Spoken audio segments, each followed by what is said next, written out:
আল্লামা সাইদি রহিমাহুল্লাহকে কারাগার থেকে হত্যা করে বাহির করলো। হে প্রিয় মুসলিম উম্মার যুব সন্তানেরা, তৈরি হও, তৈরি হও। আর কোনো তন্ত্রমন্ত্রের জন্য ডাক নয়, ডাক আসবে দাওয়া ইরদাদ শাহাদাতের ডাক আসবে। শহীদ হইতে রাজি আছো তো ইনশাআল্লাহ? জীবন দিতে প্রস্তুত আছো তো ইনশাআল্লাহ? আরে আমরা দুনিয়ায় এসেছি দ্বীনের জন্য, শহীদ হওয়ার জন্য। এই দুনিয়ায় আর কোনো সফলতা নাই, আল্লাহর জন্য শাহাদাতের মধ্যেই সফলতা। ইম্মা শরিয়া ওয়া ইম্মা শাহাদা, হয়তো শরীয়ত। হে প্রিয় জাতি, হে প্রিয় মুসলিম উম্মাহ, তোমাদের এই জাগরণ প্রমাণ করে দিয়েছে 2024-এর 5ই আগস্ট প্রমাণ করে দিয়েছে যৌবন যার যুদ্ধে যাবার সময় তার।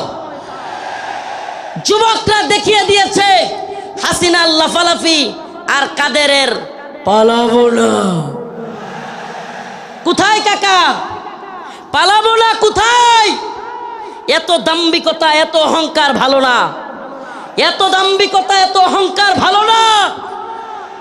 মনে রাখবা, ফেরাউন নমরুদি আল্লাহর কাছে কোনো টাইম ছিল না, আর উবাইদুল কাদের আর হাসিনা। আল্লাহ পাক তোমাদেরকে পরিণতি দেখিয়ে দিয়েছেন। মুসলিম উম্মার যুব সমাজদেরকে বলি, ও প্রিয় উম্মার যুবকেরা, তৈরি হও নির্যাতিত নিপীড়িত মুসলিম উম্মার পাশে দাঁড়াবার জন্য। তৈরি হও আল্লাহর নবীর বিরুদ্ধে যারা যাবে বাংলার জমিনে, তাদেরকে অবশ্যই ওয়াজিবুল কতল, আল্লাহর নবীর গালি দেওয়ার শাস্তি, মৃত্যুদণ্ড করতেই হবে। রাজি আছো তো ইনশাআল্লাহ? আল্লামা সাইদি রহিমাহুল্লাহ বলেছিলেন, এ কথাটা আমার এখনো কানে বাসে। সরকারকে বলবো, বেশি তিরিং বিরিং করিও না। বাংলার জনগণ বেশি তিরিং বিরিং করলে এমন এক ফ্লাইং কিক মারবে, মামার বাড়ি দিল্লি গিয়া পড়বা। অনেকে হয়তো আমার মতো আপনারাও চিন্তা করেন, হাজার হাজার মানুষকে গুলি করে মারলো, ছাত্রদেরকে গুলি করলো, স্কুলের মাদ্রাসার ছাত্রদেরকে গুলি করলো, হেলিকপ্টার থেকে গুলি করলো, এদেশের সর্বজন শ্রদ্ধেয় আলেমদেরকে কারাগারে নিয়ে বন্দি করলো, রিমান্ডের নামে নির্যাতন করলো, জুলুম করলো। গতকালকে যে আলেম এখানে আলোচনা করে গিয়েছেন, শাইখুল হাদিসের সন্তান আল্লামা মামুনুল হক দামাত বারকাতুহুমকে দাড়ি দইরা টানাটানি করলো। এদেশের সর্বজন শ্রদ্ধেয় বুজুর্গ আলেম, সকলের শ্রদ্ধেয় মানুষ আল্লামা সাইদি রহিমাহুল্লাহকে কারাগার থেকে হত্যা করে বাহির করলো। এত কিছুর পরেও এই নেত্রী আর এই দলের পক্ষে মানুষ থাকে কেমনে? প্রশ্ন আসে না? প্রশ্ন আসে কি আসে না? যে হাজার হাজার ছাত্রদেরকে গুলি করে মারলো, ছোট ছোট বাচ্চাদেরকে হেলিকপ্টার থেকে গুলি করলো, আলেমদেরকে জেলে নিল, রিমান্ডে নিল, ফাঁসি দিল, আলেমদেরকে, দেশের সর্বজন শ্রদ্ধ আলেমদেরকে কারাগার থেকে হত্যা করে বাহির করলো। আমাকে ব্যক্তিগতভাবে আমাকে জুব্বা টেনে হিচড়ে ডিবি হারুনের নেতৃত্বে, এটা সবাই জানেন, জুব্বা খোলা হলো, আমার পরনের লঙ্গি খোলা হলো, এগুলো খুলে মহিলা দিয়া জড়ায়া দইরা ছবি ভিডিও তোলা হলো। অসংখ্য আলেমের নির্যাতনের, নিপীড়নের গল্প শুনলে গা শিউরে উঠবে। যৌনাঙ্গে পর্যন্ত চাপ দিল আলেমদের। এত কিছুর পরেও এই নেত্রী যে তার কর্মীদেরকে রাইখা পালায়, তার পক্ষে কিভাবে লোকেরা থাকে? প্রশ্ন আসে না? আসলে আল্লাহ বলেন, খতামাল্লাহু আলা কুলুবিহিম ওয়া আলা সামইহিম ওয়া আলা আবসারিহিম গিশাওয়া। আল্লাহ পাক এদের অন্তরের মধ্যে সিলমোহর মেরে দিছে। আল্লাহ পাক এদের কানের মধ্যেও সিলমোহর মেরে দিছে। আল্লাহ পাক এদের চোখের উপরে পর্দা ফেলে দিয়েছে। এরা সেই হাসিনা সরকারের আমলের এত নির্যাতন নিপীড়ন দেখেও দেখবে না। যেমন নির্লজ্জ বেহায়া তার নেত্রী, এমন নির্লজ্জ বেহায়া কর্মী। যেমন নির্লজ্জ বেহায়া তার নেত্রী, যে কিনা ছোট ছোট বাচ্চাদেরকে হত্যা করে, হেলিকপ্টার থেকে গুলি করে, এরপরেও বলে আমি কি অপরাধ করেছি। মানে কত বড় নির্লজ্জ হইলে এই কথা বলতে পারে? এরপরেও কি বলে, আমি কি অপরাধ করেছি। আপনি কোন অপরাধ করেন নাই? প্রশ্ন এটা হইতে পারে যে আপনি কোন অপরাধ করেন নাই, আমাকে এমন একটা অপরাধ দেখান। ও প্রিয় মুসলিম উম্মাহ, বাংলাদেশের বাইতুল মুকাররমে হেফাজতে ইসলামের আন্দোলনে হাসিনার পুলিশ বুট পয়রা জুতা পয়রা দেশের জাতীয় মসজিদে আলেমদেরকে গুলি করে নাই। এর চাইতে জঘন্য আর কি হইতে পারে? আপনি কোনটা করেন নাই বলেন? আমাদেরকে তাহাজ্জুদের আর এই কোরআন তিলাওয়াতের গল্প শোনায়া আপনি কোন আকামটা করেন নাই? প্রিয় মুসলিম উম্মাহ, যশোরবাসী, এই মেসেজ যশোরের মুসলমানদের জন্য নয়, এই মেসেজ আজকের এই আলোচনা আমার এই দেশবাসীর জন্য আমি রেখে যেতে চাই। আমি আমার কথাগুলো সকলের কানে পৌঁছে দিতে চাই। ও প্রিয় উম্মাহ, প্রিয় জাতি, আমরা চেয়েছি আমাদের অন্তর থেকে আমাদের ছাত্ররা, আমাদের শিক্ষকরা, আমাদের কলামিস্ট, বুদ্ধিজীবী, মুফতি, বক্তা, ছাত্র, সকল শ্রেণী পেশার মানুষ আমরা চেয়েছি আল্লাহ পাক হাসিনাকে এই ভূখণ্ড থেকে, আমাদের উপর থেকে, জুলুম থেকে বাঁচাক। আল্লাহ পাক আমাদেরকে বাঁচাইছেন কি বাঁচান নাই? তার মানে আমরা মন থেকে সম্মিলিতভাবে চাইলে পাওয়া যায়। পাওয়া যায় কি যায় না? বলেন, পাওয়া যায় কি যায় না? ইন্নাল্লাহা লা ইউগাইয়িরু মা বিকওমিন হাত্তা ইউগাইয়িরু মা বিআনফুসিহিম। আল্লাহ পাক ততক্ষণ পর্যন্ত কোনো জাতিকে পরিবর্তন করেন না যতক্ষণ না সে জাতি নিজেরা পরিবর্তন চায় এবং পরিবর্তন হয়। সুবহানাল্লাহ। তো আমরা পরিবর্তন চেয়েছিলাম, পেয়েছি। পাইছি কি পাই নাই? এখন আমাদের আরেকটা পরিবর্তন দরকার। আমাদের মূল বিজয় সেটা। এ বিজয় আমাদের মূল বিজয় না। এ বিজয় যদি আমাদের মূল বিজয় হইতো তাইলে আমরা আল্লাহর নবীরে কেউ কটূক্তি করলে, গালি দিলে আমরা এই রায় পাইতাম যে তার শাস্তি হবে মৃত্যুদণ্ড। তার শাস্তি কি? এই ব্যাপারে ইমামগণ একমত। আল্লাহর নবীকে নিয়ে কে কটূক্তি করলে, ব্যঙ্গচিত্র করলে তার শাস্তি মৃত্যুদণ্ড। প্রিয় ভাইরা আমার, বন্ধুগণ আমার, আল্লাহর নবীকে সাহাবায়ে কেরাম কেমন ভালোবাসতেন। আল্লাহর নবী সাল্লাল্লাহু আলাইহি ওয়াসাল্লামকে তার সাহাবীরা কেমন ভালোবাসতেন। কাব বিন আশরাফ নামে ইহুদিদের এক নেতা ছিল। নাম কি? কাব বিন আশরাফ, এক ইহুদি নেতা। এত দেহ ছিল, অনেক বড় সড়ো ছিল দেহ, বিশাল দেহের আকৃতির লোক ছিল কাব বিন আশরাফ। বদর যুদ্ধে যখন মুসলমানরা বিজয়ী হয়েছে, কাব বিন আশরাফ কষ্টে তার অন্তর জ্বলে গেছে। বদর যুদ্ধে কাফেরদের বড় বড় নেতা আবু জাহেল সহ নিহত হয়ে গেছে, জাহান্নামে চলে গেছে। কাব বিন আশরাফের কলিজায় জ্বলন শুরু হয়ে গেছে। সেই মুহাম্মদ আরবি সাল্লাল্লাহু আলাইহি ওয়াসাল্লামকে নিয়ে বিভিন্ন ধরনের কটূক্তিমূলক কবিতা বানাইছে। তার মহিলা ভাড়া কইরা তাদেরকে দিয়াও রসুলের বিরুদ্ধে বিশুদ্ধার করাইছে। আল্লাহর নবী সাল্লাল্লাহু আলাইহি ওয়াসাল্লাম ডাকলেন কাব বিন আশরাফ, তাকে হত্যা করতে পারবে এমন কে আছো? সুবহানাল্লাহ বলেন। রাসূল সাল্লাল্লাহু আলাইহি ওয়াসাল্লাম নিজে ডাকলেন, হে আমার সাহাবারা, তোমাদের মধ্যে কে আছে কাব বিন আশরাফকে হত্যা করবে? অথচ আমার নবীর ব্যাপারে অনেকে বলে, রাসূল সাল্লাল্লাহু আলাইহি ওয়াসাল্লামকে কি বলে, যে রাসূল সাল্লাল্লাহু আলাইহি ওয়াসাল্লাম এক গালে মারলে আরেক গাল পাইতা দিতেন। ছোটবেলায় এগুলো শুনতাম, নাউজুবিল্লাহ। রসুলের এক গালে মারবে আর সাহাবায়ে কেরাম বসে বসে দেখবে। ইসলাম সন্ন্যাসী মার্কা ধর্ম না। ইসলাম সন্ন্যাসী মার্কা, সন্ন্যাসীগিরি, গান্ধীগিরি ইসলামে চলে না। ইসলামের বাণী একবারে সুস্পষ্ট, ফায়াকতুলুনা ওয়া ইউকতালুন, হয় মরো নাইলে মারো। দিনের প্রয়োজনে মারতে হবে, মরতে হবে, ইনশাআল্লাহ। দিনের প্রয়োজনে মারতে হবে, মরতে হবে। মায়ের খাওয়াও সুন্নত, দেওয়াও সুন্নত। আমরা যদি খালি মায়ের খাইতাম, হাসিনার পতন হইতো। মাঝে মাঝে পিটানো দেওয়া লাগছে, কথা কয় না? যারা জালিমের পক্ষ নিবে, একটা কথা মনে রাখবেন, মুসলমান ইমানদার, সম্ভবত হযরত আলী রাদিয়াল্লাহু আনহুর কথা এটা, জালেমদের প্রতি সহানুভূতি দেখানো মাজলুমদের সাথে গাদ্দারি। আবারও বলছি, জালেমদের প্রতি উদারতা দেখানো মাজলুমদের সাথে গাদ্দারি। মাজলুমদের সাথে গাদ্দারি করা যাবে যাবে। কাব বিন আশরাফ আল্লাহর নবীর নিয়ে কটূক্তি করে। রাসূল সাল্লাল্লাহু আলাইহি সাল্লাম বললেন, তোমাদের মধ্যে কে আছে যে কাব বিন আশরাফকে হত্যা করবে? আল্লাহর নবীর এক সাহাবী মুহাম্মদ বিন মাসলামা দাঁড়ায় গেলেন, ইয়া রাসূলুল্লাহ আতুহিব্বু আন তাকতুলাহু, ইয়া রাসূলুল্লাহ আপনি কি চান আমি তাকে হত্যা করি? রাসূল বললেন, অবশ্যই হ্যাঁ। মুহাম্মদ বিন মাসলামা বললেন, ইয়া রাসূলুল্লাহ আমাকে অনুমতি দেন, আমি একটু তার সাথে গল্প করব, বানায় সিনায়া গল্প করব আর কি, তারা একটু খুশি করব। ইয়া রাসূলুল্লাহ আমার অনুমতি দেন। আল্লাহর নবী বললেন, অনুমতি দিলাম। রাসূলুল্লাহ সাল্লাল্লাহু আলাইহি ওয়াসাল্লামের অনুমতি পেয়ে মুহাম্মদ বিন মাসলামা রাদিয়াল্লাহু আনহু কাব বিন আশরাফের কাছে গেলেন।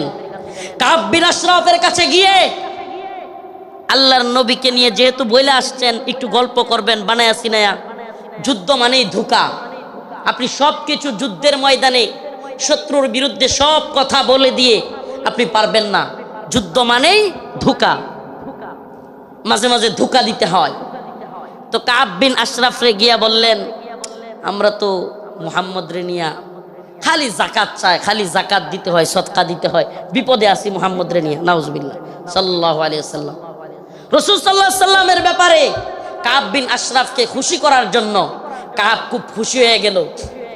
আগেই কিন্তু অনুমতি নিয়ে আইছেন, আগেই অনুমতি নিয়েই আসছেন।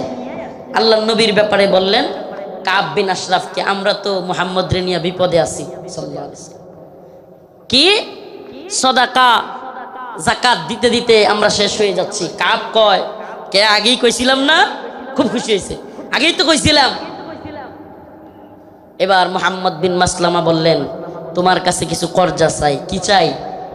কর্জা চাই, আমাদেরকে কিছু খাদ্য দাও। কাব বিন আশরাফ বলল, দিতে পারি কিন্তু কিছু বন্ধক রাখতে হবে।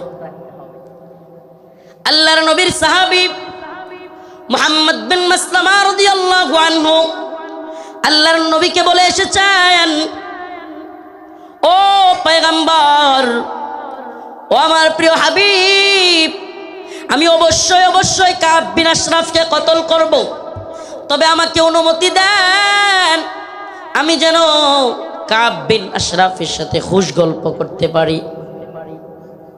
আল্লাহর নবী বললেন, অনুমতি দেয়া হলো।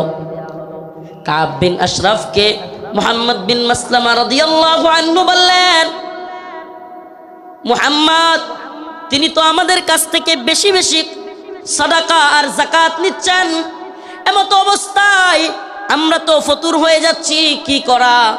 কাব খুব খুশি হয়ে গেল। কাব বলল, আগে তোমাদেরকে বলেছিলাম মুহাম্মদের পিছনে থাকবা না। এবার কাব বিন আশরাফের কাছে মুহাম্মদ বিন মাসলামা কিছু চাইলেন। সে বলল, দিতে পারি, শর্ত হলো কিছু বন্ধক রাখতে হবে। দিতে পারি, তবে শর্ত হলো কিছু বন্ধক রাখতে হবে। মুহাম্মদ বিন মাসলামা রাদিয়াল্লাহু আনহু বললেন, ঠিক আছে, কি বন্ধক চাও? কাব বিন আশরাফ বলল, তোমার বউরে বন্ধক দাও। নাউজুবিল্লাহ। এটার বডি ছিল অনেক লম্বা উঁচা, বিরাট সাইজের মানুষ। মুহাম্মদ বিন মাসলামা রাদিয়াল্লাহু আনহু বললেন, না, তোমার কাছে আমার বউ দেওয়া যাবে না। এবার মুহাম্মদ বিন মাসলামা রাদিয়াল্লাহু আনহু বললেন, দিতে পারি, আমার ডাল তলোয়ার এই তরবারিগুলো তোমার কাছে দিতে পারি। এগুলো বন্ধক রাখলেন। বন্ধক রাখার পর কাব বিন আশরাফকে মুহাম্মদ বিন মাসলামা রাদিয়াল্লাহু আনহু বললেন, আমি আমার আরো দুইজন সহযোগীকে নিয়ে আসি, তুমি যেই খাদ্য দিবে, তুমি যেই খাবার দিবে, ওই খাবার জিনিসগুলো নেওয়ার জন্য লোক লাগবে। আসলে কি, কাব বিন আশরাফের যেই সাইজ, ওরে যদি ধরতে হয়, সাইজ করতে হয়, একা একা পারবেন না, এই জন্য আরো দুইজনকে আনতে গেছেন। সুবহানাল্লাহ। এবার উনি দুইজনকে নিয়ে আসলেন। আসার পরে কাব বিন আশরাফকে বললেন, কাব, তোমার মাথার মধ্যে কি সুগন্ধি ব্যবহার করো? এত সুন্দর গ্রাম তোমার মাথা থেকে আসতেছে। এটা আরেকটা পাম, এটা আরেকটা কি পাম। আগে দিছে কি, আরে মুহাম্মদের যাকাত দিতে দিতে আমরা শেষ, এতে করে সে খুশি হয়েছে। আগেই কইছিলাম না মুহাম্মদের পিছনে থাইকো না। নাউজুবিল্লাহ। তো এইবার কি পাম দিল, যে তোমার কল্লার মধ্যে, তোমার মাথার মধ্যে এমন কি সুগন্ধি দাও, এত সুগন্ধি আসতেছে, সুঘ্রাণ আসতেছে। কাব বিন আশরাফ খুশিতে গদগদ হয়ে গেছে, খুব খুশি হয়েছে, পাম দিচ্ছে। তো মুহাম্মদ বিন মাসলামা রাদিয়াল্লাহু আনহু বললেন, কাব, তোমার মাথার থেকে একটু সুঘ্রাণ নেওয়ার জন্য তোমার মাথাটা একটু আমাকে আগায় দিতে পারবা? মানে মাথা থেকে কি নিব? সুগন্ধি নিব। কাব বিন আশরাফ খুশি হয়ে গেল।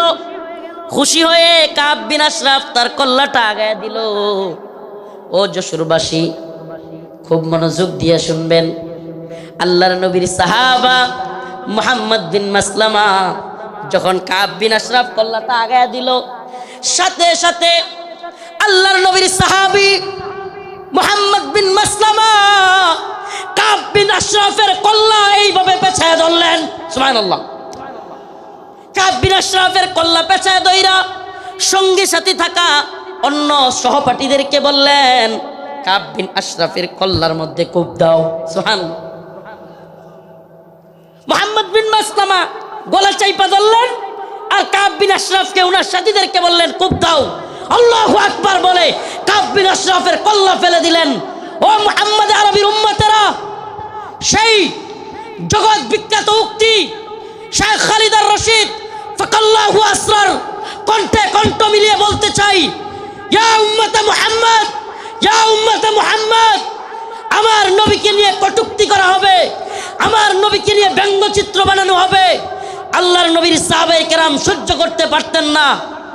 ফরমায়া রাসূলুল্লাহ সাল্লাল্লাহু আলাইহি ওয়াসাল্লাম, ফরমায়া রাসূলুল্লাহ সাল্লাল্লাহু আলাইহি ওয়াসাল্লাম, মান সাব্বা নবিয়ান ফাকতুলু, আল্লাহর নবীকে নিয়ে যে কটূক্তি করবে, রাসূল সাল্লাল্লাহু আলাইহি ওয়াসাল্লামকে যে গালি দিবে, তার শাস্তি একটাই, সমস্ত ইমাম একমত, আল্লাহর নবীকে নিয়ে কটূক্তিকারীর শাস্তি ওয়াজিবুল কতল, তাকে হত্যা করা হবে, তার কল্লা থেকে গলাকে আলাদা করে দিতে হবে।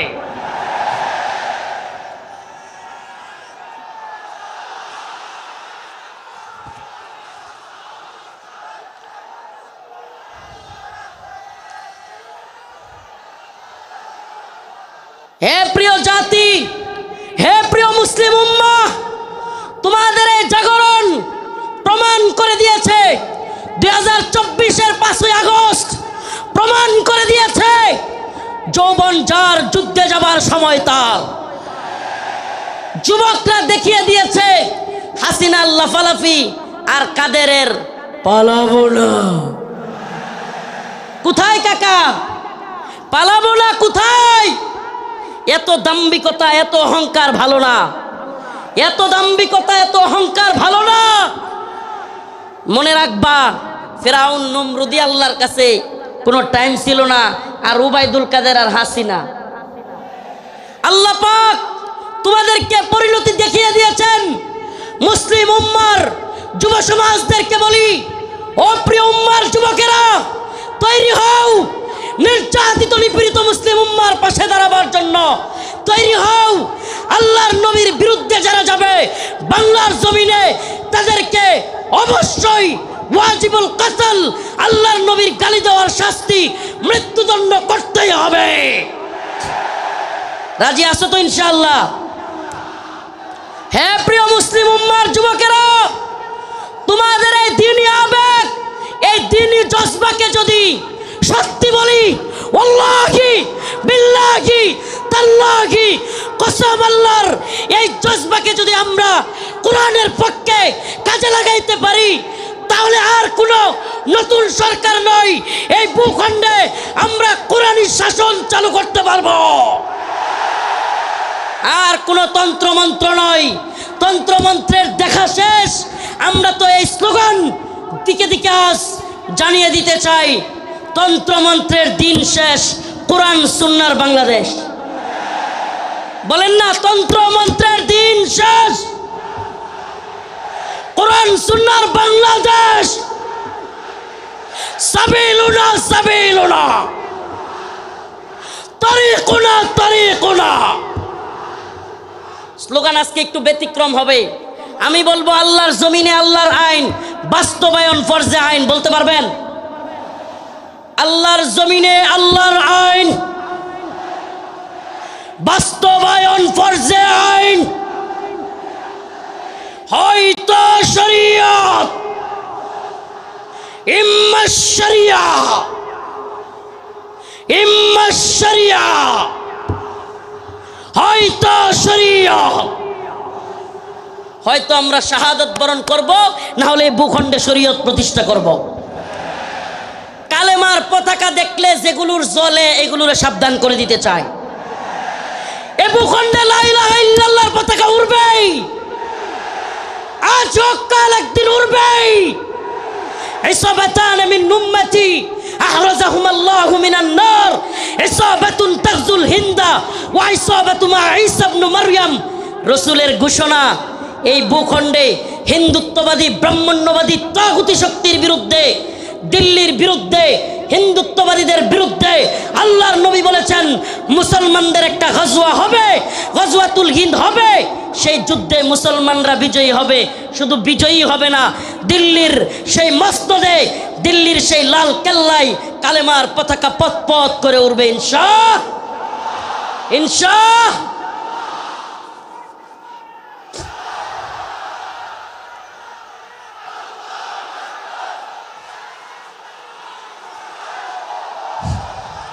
হে প্রিয় মুসলিম উম্মার যুব সন্তানেরা, তৈরি হও, তৈরি হও।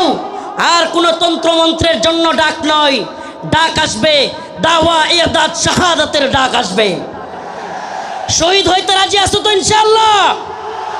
জীবন দিতে প্রস্তুত আছো তো ইনশাআল্লাহ? আরে আমরা দুনিয়ায় এসেছি দ্বীনের জন্য, শহীদ হওয়ার জন্য। এই দুনিয়ায় আর কোনো সফলতা নাই, আল্লাহর জন্য শাহাদাতের মধ্যেই সফলতা। ইম্মা শরিয়া ওয়া ইম্মা শাহাদা, হয়তো শরীয়ত। আল্লাহর জমিনে আল্লাহর আইন। এই জমিন কার? এই চিৎকার করে বলেন কার? জমিন কার? হুকুম চলবে কার? ইনিল হুকমু ইল্লা লিল্লাহ, আমার আল্লাহ তা'বুদু ইল্লা ইয়্যাহ। হুকুম হবে আল্লাহর, ইবাদত হবে আল্লাহর। ইবাদত হবে কার? একমাত্র আল্লাহর। এই কোন তাগুতের গোলামি আমরা করব না। আমরা কার গোলাম? আমরা ভারতের গোলাম নই, আমরা আমেরিকার গোলাম নই, আমরা ইসরায়েলের গোলাম নই। আমরা কার গোলাম? গোলামি হবে কার?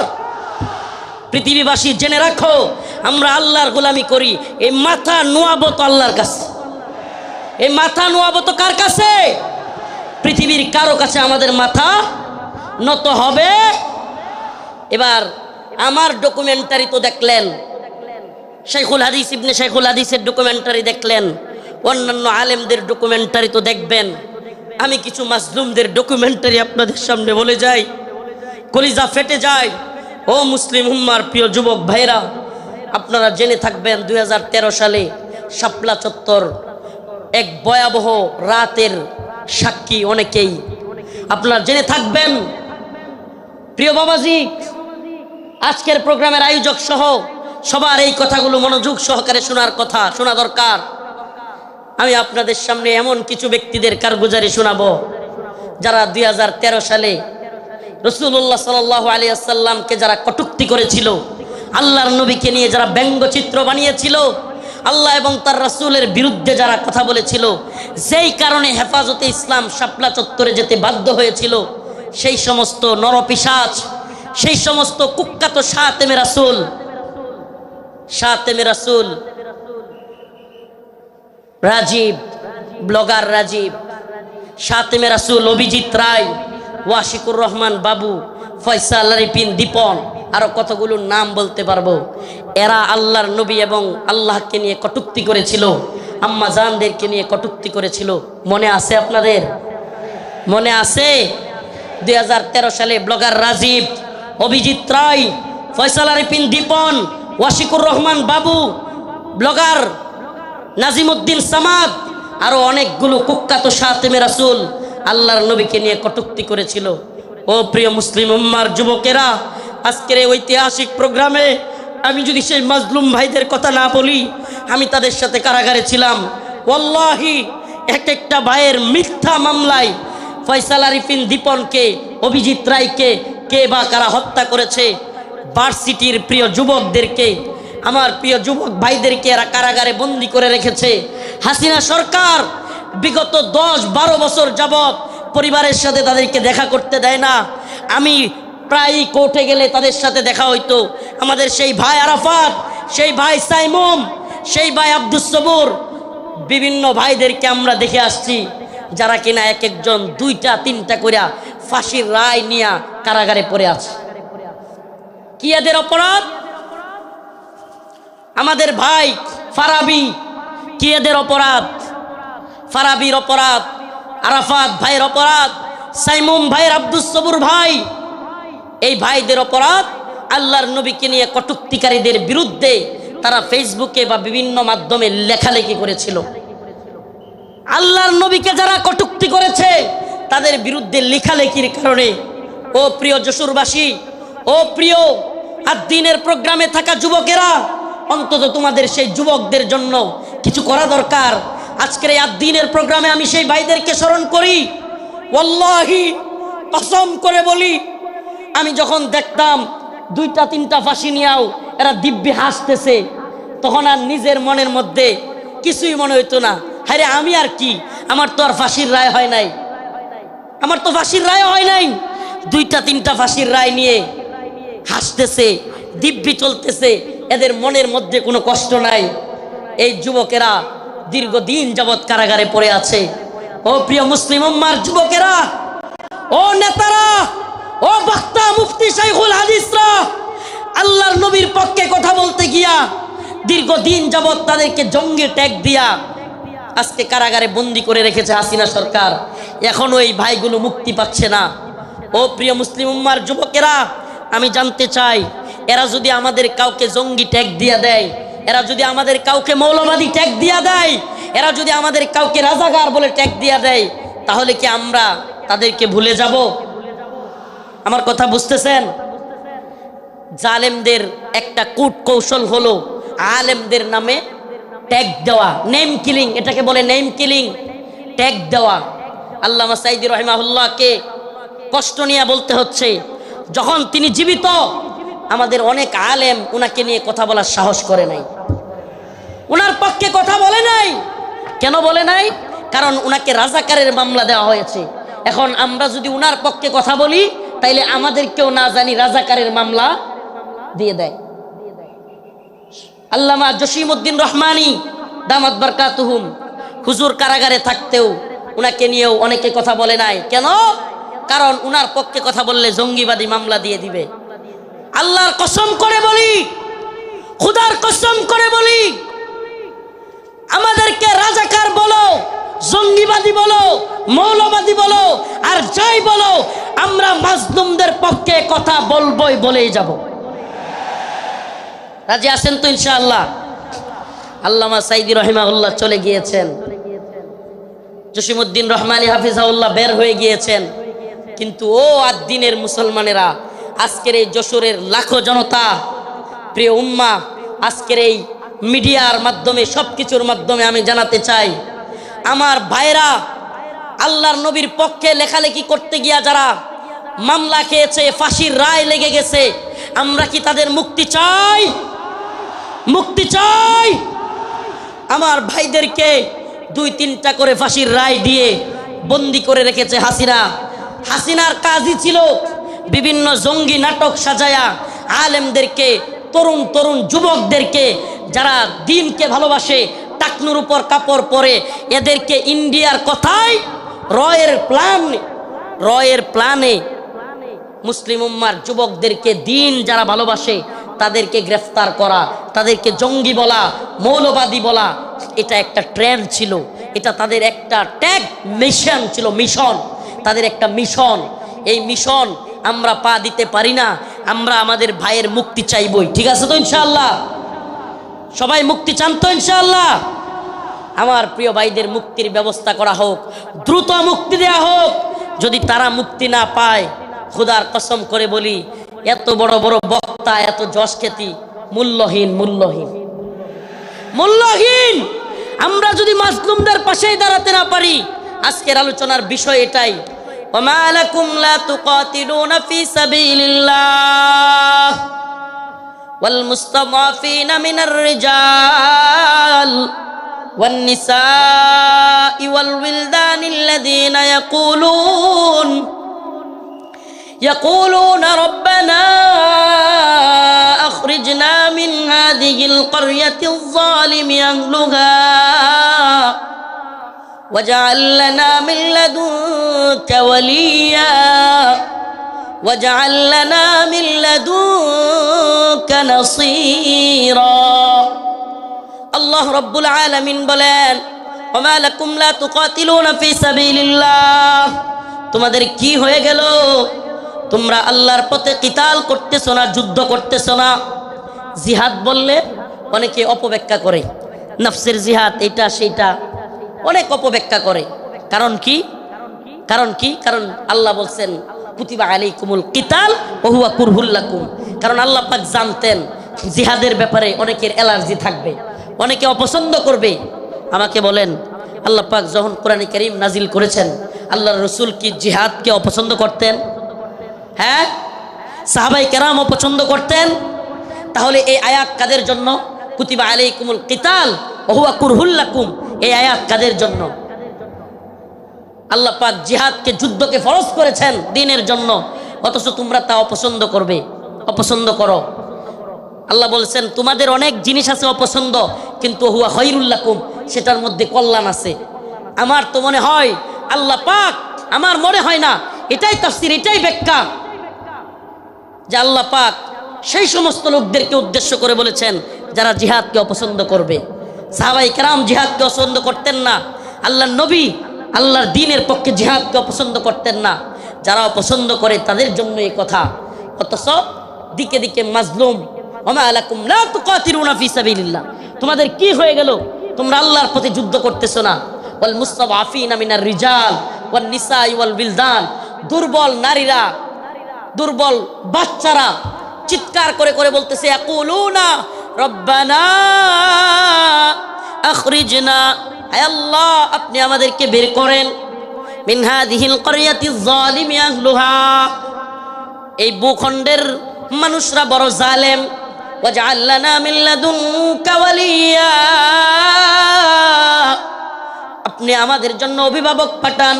ওয়াজআল লানা মিন লাদুনকা নাসীরা, আপনি আমাদের জন্য সাহায্যকারী পাঠান। মাজলুমদের সাহায্যকারী হইতে রাজি আছি তো ইনশাআল্লাহ? মাজলুমদের সাহায্যকারী হইতে রাজি আছি তো ইনশাআল্লাহ? তাইলে আজকে থেকে ইসরায়েলি পণ্য বয়কট, রাজি আছেন তো ইনশাআল্লাহ? আজকে থেকে যে সমস্ত মাজলুমরা রসুলের পক্ষে লিখতে গিয়ে, বলতে গিয়ে, আমার ভাই ফারাবি, আমার ভাই আরাফাত, সাইমুম, আমি আমার ভাই বলতেছি, পারলে আমারে মামলা দিয়ে দে, আমার যায় আসে না। তাদের সাথে আমারে মামলা দিয়ে দিলে আমার যায় আসে না, এরা আমাদের ভাই। আমরা অনেকেই সেই গাজী ইলমুদ্দিনের গল্প বলি। ভারতে রঙ্গিলা রাসূল বই লিখেছিল, নাউজুবিল্লাহ, সেই গল্প বলতে পছন্দ করি। কিন্তু বাংলাদেশের গাজী ইলমুদ্দিনরা 2-3টা করে ফাঁসির রায় নিয়ে কারাগারে পড়ে আছে, সেই খবর আমরা কেউ রাখি না। প্রিয় ভাইরা আমার, বন্ধুগণ আমার, মাজলুম উম্মার পক্ষে দাঁড়াতে হবে। আজকের আমার আলোচনার মূল কথা মাজলুম উম্মার পাশে দাঁড়াতে, মাজলুম উম্মার পাশে দাঁড়াতে। ইন্নামাল মুমিনুনা ইখওয়া, মুমিন মুমিনের ভাই। আমার অন্য মুমিন ভাই কষ্ট পেলে আমার অন্তরে আঘাত আসবে।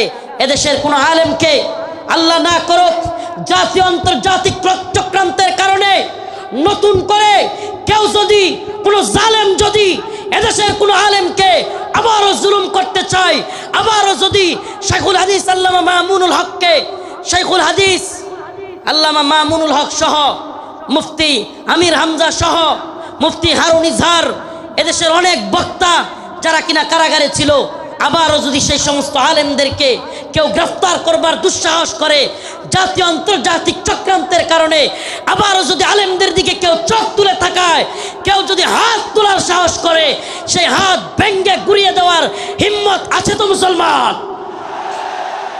আছে তো ইনশাআল্লাহ? জাতীয় আন্তর্জাতিক চক্রান্ত চলছে।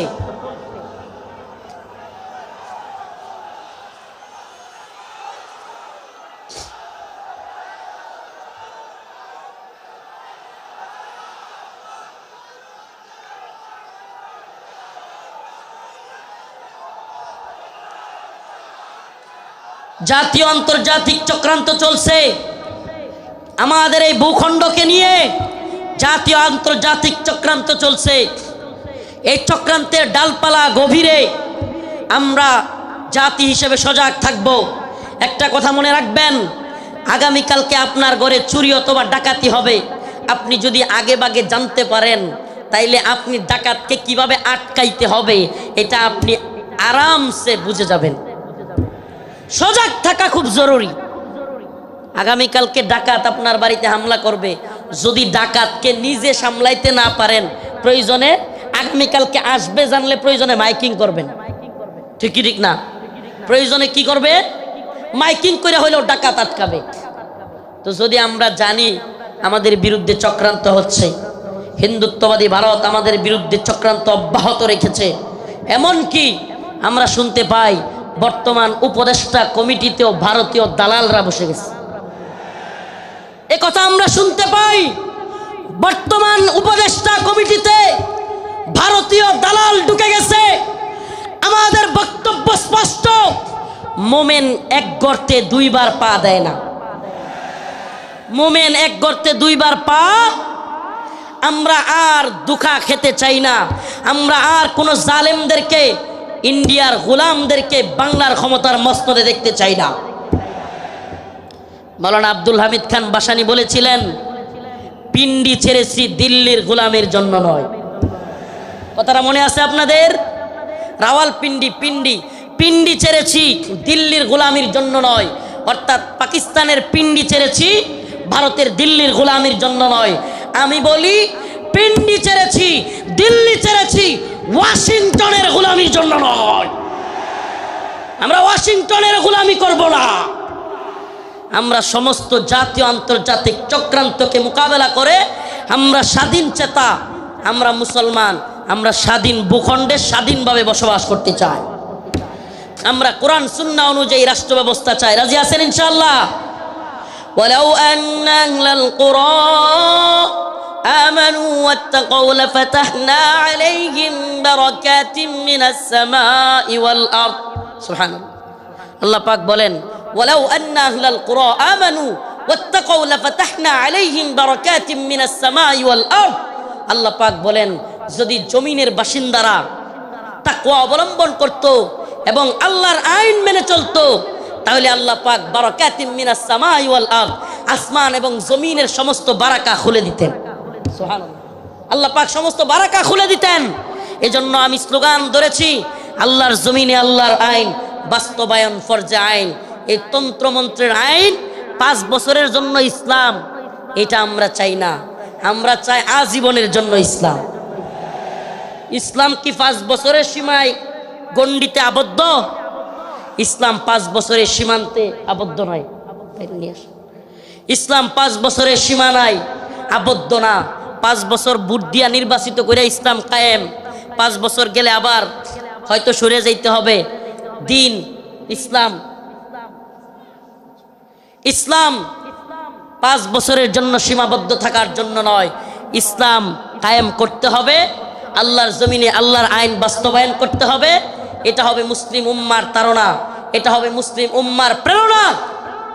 আমরা হুঁশিয়ার করে দিতে চাই, সাবধান করে দিতে চাই।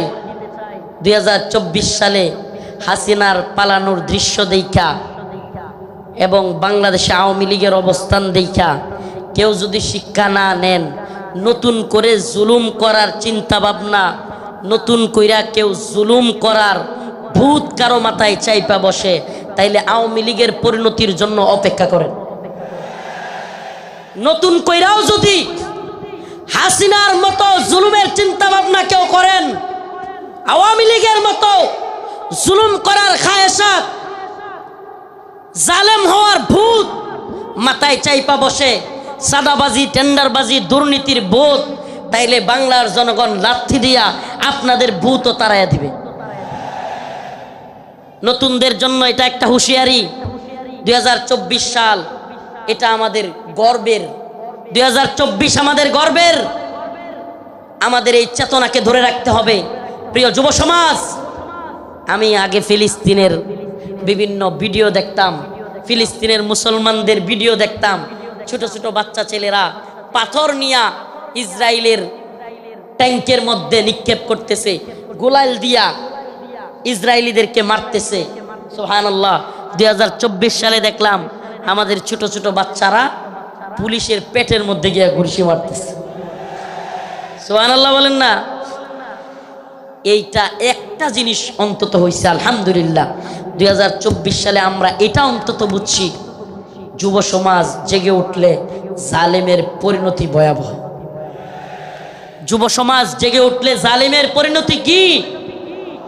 তো যশোরবাসী, আপনারা কি ঘুমায় গেছেন নাকি জাগ্রত আছেন? হাসিনা ভারতের গোলামি করেছিল, বাংলাদেশকে দিল্লির একটা কি বলবো, এটাকে অনেকে বলে অঙ্গরাজ্য, আমি বলি অঙ্গরাজ্য না। হাসিনা এটাকে দিল্লির একটা ডাস্টবিন বানাইছিল।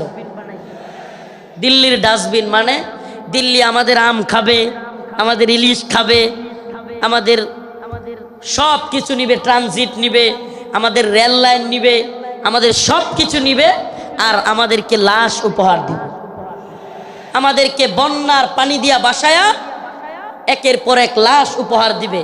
এটাকে আপনি ডাস্টবিন না বলে কি বলবেন? এটা কি বন্ধুত্ব? এটা কি বন্ধুত্ব? আমি তো বলি হাসিনা বিগত 16 বছরে বাংলাদেশের সাথে ভারতের যে সম্পর্ক তৈরি করেছিল, যদিও তাদের নেতারা বলেছে অনেকে স্বামী স্ত্রীর সম্পর্ক, আমরা বলি অবৈধ সম্পর্ক, এটা অবৈধ। এজন্য অবৈধ সম্পর্কের কন্যারে জায়গায় পাঠিয়ে দিছি। আল্লামা সাইদি রহিমাহুল্লাহ বলেছিলেন, এই কথাটা আমার এখনো কানে বাসে, সরকারকে বলবো বেশি তিরিং বিরিং করিও না। বাংলার জনগণ বেশি তিরিং বিরিং করলে এমন এক ফ্লাইং কিক মারবে, মামার বাড়ি দিল্লি গিয়া পড়বা। আল্লামা সাইদি রহিমাহুল্লাহ দেখে যাইতে পারেন নাই, কিন্তু আলহামদুলিল্লাহ সাইদি রহিমাহুল্লাহর কথাই বাস্তব হয়েছে। বাংলার জনগণ ফ্লাইং কিক মারছে, রান্না করা খাবার খাওয়ারও সময় নাই, রান্না করা খাবার খাওয়ারও সময় নাই। ও প্রিয় মুসলিম উম্মার যুবকেরা, আজকের এই আদ্দিন ফাউন্ডেশন যশোরের আজকের এই অনুষ্ঠান থেকে আমার আখিরি পয়গাম হবে, ও মুসলিম উম্মার যুবকেরা, আমাদেরকে মৌলবাদী বলা হোক, জঙ্গিবাদী বলা হোক, আমাদেরকে রাজাকার বলা হোক, যে কোনো ট্যাগ আমাদেরকে দেয়া হোক, আমরা দ্বীনের পক্ষে ছিলাম, আছি, থাকবো। আল্লাহর জমিনে আল্লাহর আইন বাস্তবায়ন হওয়ার আগ পর্যন্ত আমরা থামবো না। আমি তো আশাবাদী এই মুসলিম উম্মার জাগরণ। অনেকে বলে হুজুর মাহফিলের প্যান্ডেলে এত মানুষ হইলে লাভ কি? কিছুই তো হয় না। আমি বলি হাসিনার অবস্থা দেখেও বুঝো না? কিছুই হয় না, হয় হাসিনার অবস্থা দেখেও বুঝো না? তোমার কি মনে হয় এই খুঁটা আন্দোলন, এত বিস্ফোরণ, এটা এমনি এমনি হয়ে গেছে? প্রিয় ভাইরা আমার, বন্ধুগণ আমার, একটু যদি আপনি চোখ বুলায় দেখেন তাইলেই দেখবেন মানুষের মধ্যে 2013 সালের শাপলা চত্বরে নৃশংসভাবে আলেম উলামাদেরকে, ছাত্রদেরকে গুলি করে মারার সেই যে ভয়াবহ চিত্র অন্তরের মধ্যে, সেটা ছিল কি ছিল না? অসংখ্য আলেমদেরকে গ্রেফতার, রিমান্ডের, নির্যাতনের চিত্র তাদের অন্তরে ছিল কি ছিল না? আল্লামা সাইদি রহিমাহুল্লাহকে কারাগার থেকে হত্যা করে বাহির করার চিত্র, ঢাকায় আল্লামা নূর হোসেন কাসেমি রহিমাহুল্লাহ, আল্লামা সাইদি রহিমাহুল্লাহর জানাজা পড়তে না দেওয়ার দৃশ্য বাংলার যুবকেরা কি ভুলে গেছে? বলে যায় নাই। সবগুলো বিষয় একত্রিত হইয়া শেষে যখন সাধারণ ছাত্রদেরকেও গুলি করে হাসিনা মারা শুরু করলো, একটা বিস্ফোরণ ঘটে গেল। ঠিক ঠিক না? তো বিস্ফোরণ কোত্থেকে শুরু হয়েছে? সেই আগে থেকে এই বিস্ফোরণ শুরু হয়েছে।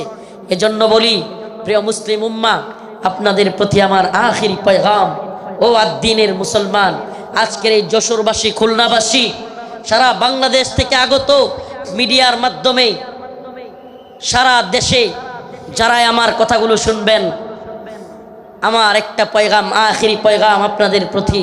ও প্রিয় মুসলিম উম্মা, আমাদেরকে দ্বীনের প্রয়োজনে, আল্লাহর জমিনে আল্লাহর দ্বীন বাস্তবায়নের জন্য, কাফের মুশরিকদের মোকাবেলা করবার জন্য প্রয়োজন হলে দ্বীনের জন্য ময়দানে শহীদ হওয়ার জন্য তৈরি থাকতে।